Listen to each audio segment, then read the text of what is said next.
If it's Monday and it's around 8:20, it's the time once again to bring in Ruth Epstein. Ruth, of course, joins us on a Monday morning from the Republican American. Ruth covers our area for the Waterbury Republican American, and we're lucky to have her here giving us the information. Good morning, Ruth. Oh, thank you, and it's nice to be here. Another Monday, another busy week. Yeah. Just concluded, and another one coming up. So we're back in business. Big news, there's a new head at Sharon Hospital, Dr. Herco, who Marshall and I have been dealing with for the last few years. He was also head of Putnam Hospital, and he's going to take that one on just alone, and Christina McCullough, who has been the chief nursing officer, is going to be at the helm of Sharon Hospital. Yeah, I had a nice interview with her and Dr. Herco last week, the good thing about who they're replacing with, she's been at the hospital, so so she's familiar with the hospital, and she's also familiar with the public reaction. So you know. It's good to have somebody that's familiar with everything that's going on. Yes, I totally agree, rather than bringing somebody totally new in, because there are many challenges coming forward at the hospital, as we all know, and she has been at some of the meetings and community forums, so you're right, that's an important aspect. There was a huge rally on Saturday in Salisbury for gun control, about 300 people there. It was quite impressive. What was most touching was last time they talked about no young people being at the rally, and people were upset. Well, there were plenty of young people there this week, and a lot of Whoosy students, and many of them holding up pictures of the victims from Uvalde. So it was very touching, and I'm glad to see young people getting involved in civic affairs. It's pretty important, and, you know, they're at risk as well as anybody else with school shootings. So that was at the Town Green in Salisbury. The group then marched down Main Street to Town Hall, chants and cheers, and it was quite impressive. The bear ordinance, the Salisbury Board of Selectmen have decided they're going to install a bear ordinance because they're getting complaints about people feeding bears, which is, of course, attracting them to backyards, and selectmen are worried that somebody could get hurt, obviously. So there's going to be a town meeting later this month in which they will be putting that on the agenda. You know, there's no reason to feed the bears. I have bears come by my house all the time, and they were getting a little too close. So what I did this year is I parked my car closer to the front door, and it kind of cuts. It cuts the bear traffic now has been cut in half. But you're right, feeding bears is never a good thing. And businesses, not only in Salisbury but in Sharon now, that leave food garbage out in containers that are not protected. These are wild animals. What do you think they're going to do? They're going to come and they're going to make themselves and become acclimated, and it's never good. I mean, I love bears. I think that bears should be allowed to exist, but you know what people do endangers them. It endangers not only people but the bear itself. Yeah. Curtis Ramp, first selectman, in Salisbury, did say that those strong trash cans that they put in a few years ago when there were bears roaming around Main Street have really helped. So that was good to hear.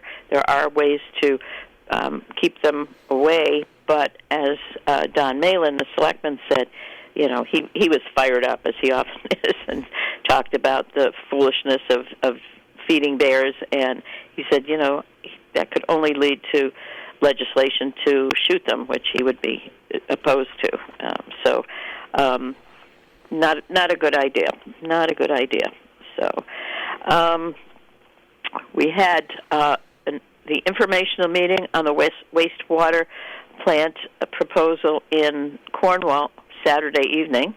About over 50 people came to hear the proposal, which is going to be a $6.3 million project to upgrade the systems, many of which are substandard in the center of the village, and basically to encourage expansion of the business and residences down there. Some concerns, as would be expected, some support, and some who have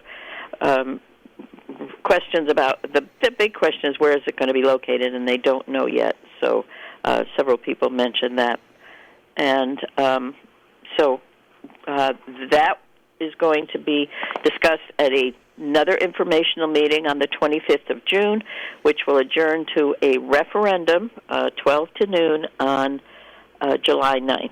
So stay tuned for that. That's a big issue in Cornwall. Of that $6.3 million, I just want to say $3 million will be paid through a grant that was received through the efforts of Congresswoman Johanna Hayes. So that does help offset the costs. Okay, looking ahead, Marshall. Busy week. Boy, Sharon's got a busy day today. Yeah, Sharon is busy. We have Falls Village doubleheader, the Board of Finance and the Board of Selectmen. What's on your list for Sharon? Well, the Inland Wetlands Commission meets at 5, the Park and Rec at 6:30, the Sharon Board of Education today meets at 7 o'clock this evening. Yeah. Okay, so pick your whatever. You can go anywhere. And the Sharon Selectmen meet tomorrow. Yep. It's their time. And then, of course, it's graduation time. So we have the Housatonic, we have grammar school graduations all during the week, several on the same night, and then the Thursday night is the Housatonic graduation.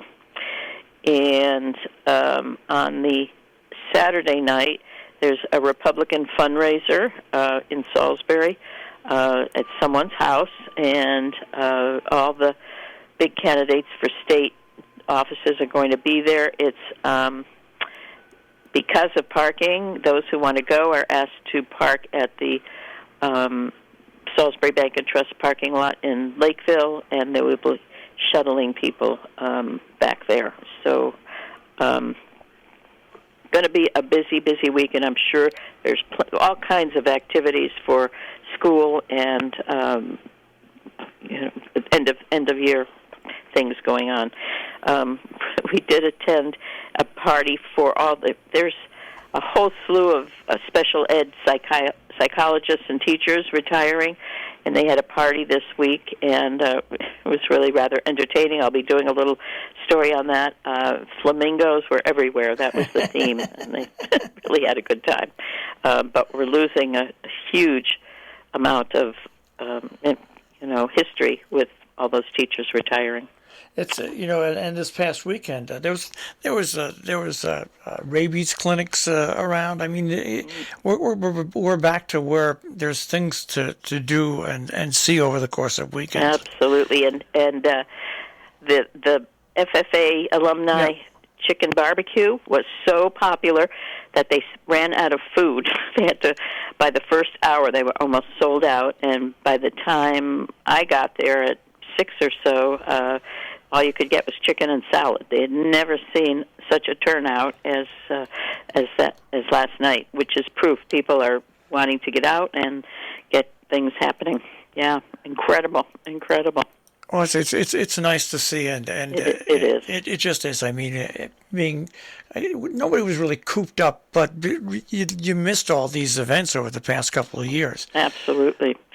And Henry Todd, our own Henry Todd, first selectman of Falls Village, is going to be leading the Northwest Hills COG next year. He's been elected chairman. And lots of, trying to think of, I think that's pretty much it. Yeah, no, there's there's things that are on the back burner, like the the fire, the fire station in Falls Village, and Yes, yes, and right. they're starting to work on that piece of property, the former Chinese restaurant in Salisbury. Oh, really? They're starting to tear down the buildings in the back. Oh, has it been sold? Oh, it's been sold. Yeah. Ah, okay. You told me a bit of news I didn't know. Yeah. Great. And North Canaan is planning, they have this new events group, so next week they're planning a family fun night of events every night. So there'll be a pool party and something at the library and games night, and more proof that things are opening up and people want to get out.